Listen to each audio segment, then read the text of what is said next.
Welcome to another video. In this video, pag-usapan natin ano nga ba ang kailangan mo kung ikaw ay magmo-motovlogging. Ang una sa ating listahan is kailangan mo ng motor, syempre. Hindi pwedeng hindi. Kailangan motovlogger ka pero naglalakad ka lang. Kailangan po motor. Motor na umaandar. Hindi pwedeng hindi umaandar. Just kidding aside. Second, na kailangan mo is, syempre, decent camera. Decent camera po Hindi ko po ibig sabihin yung mga mamahalin. Decent.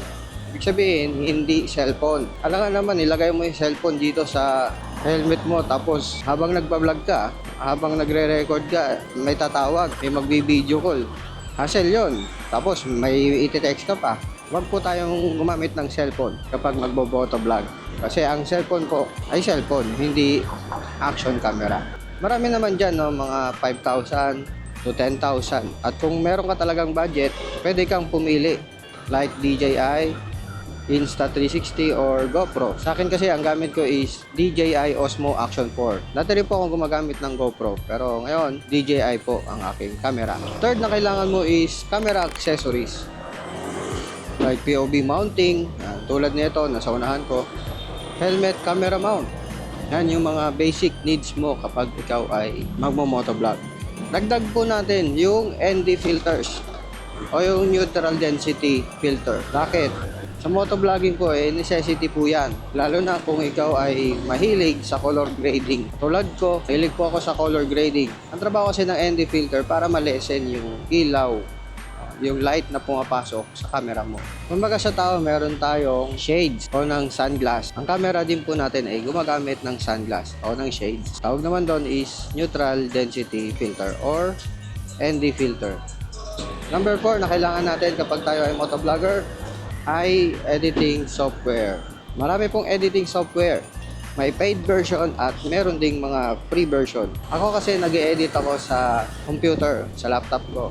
Paid version ang gamit ko, which is Filmora 13. Meron din akong DaVinci, pero marami naman na free version. Tulad niyang mga yan. Meron ka ng editing software or editing apps, syempre kailangan mo ng makina para tumakbo yung editing software na yan, which is kailangan mo ng computer or laptop or cellphone na kayang mag-edit, kayang humandle ng mga 4K video, kaya mag-render. Pwede ka naman mag-search sa internet, no, kung ano nga ba ang kailangan mong specs kapag ikaw ay mag-edit. So meron ka ng motor, meron ka ng decent action camera, meron ka pang editing software at meron ka ng makina, no, which is computer, laptop or cellphone para makapag-edit ka. Siyempre, kailangan mo ng knowledge about editing. Hindi pwedeng hindi. Paano mo i-edit ang iyong mga video kung wala kang knowledge about editing? Mag-start ka muna sa mga basic knowledge about editing. Kung paano mag-cut, kung paano ang tamang sukat, frame per second, shutter speed, and many more. Siyempre, hindi pwedeng hindi mo aaralin yan. Aaralin mo kung paano mag-edit, paano magputol, magduktong, paano mag-transition. Masaya po ang pag-aaral ng editing. Lahat naman ng bagay na pag-aaralan, lahat naman mahirap sa umpisa, pero kapag nagamay mo na, syempre mas malilesen yung hirap, di ba? So, kung marunong ka mag-edit, ano pang kailangan mo? Meron ka pang kailangan page, Facebook page or Facebook account or main account mo. No, syempre doon mo ilalagay, doon mo ilalapag yung finished product mo, or kung meron kang YouTube channel, doon mo ilalapag yung mga finished product mo, yung mga na-edit mo. Kung pahabol pa lang, no, meron akong pahabol. Kailangan mo po ng budget. Kailangan mo ng budget, I tell you, para masuportahan ang iyong motovlogging. Pakunti-kunti, pwede na yun.